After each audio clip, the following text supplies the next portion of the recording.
تنقول لك الصحه داخله في اطار هذا الشيء ديال الفساد. من هاد الدول باشي رخاف؟ نعطيك جوج لينا نجيو هذا كديروا سوتيما الثمن ديالو في المغرب هاد الدول ديالاش؟ ديال الكونسير دول الكونسير كان تيدير الثمن ديالو 22123 قيد عندك 22000 درهم 20000 درهم قيد عندك 22000 درهم و123 راجعنا الثمن كيدير 19711 19000 درهم و711 الثمن ديالو في الهند كيدير 200 درهم.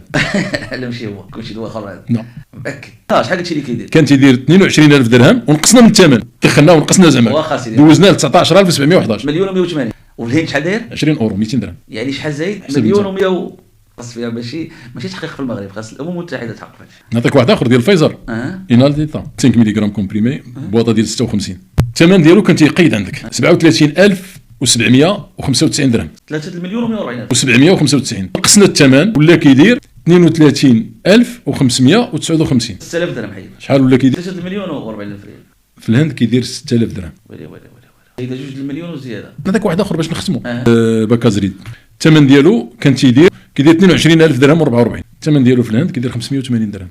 2 المليون في المغرب وفي الهند 10000 ريال 500 درهم. كتلقى بعض المرات شي دواء مثلا في المغرب كيدير راه 500 درهم تلقى ديك الشركه الموسط اللي جايبه في الديوانه كنديكلاري ان الثمن ديالو 100 درهم انا هذا الثمن ديالو 100 درهم كيزيدوا عليا 3 دراهم فاصله شي حاجه كيولي كيدير 103 دراهم وفي المارشي كيدير 400 درهم 500 درهم.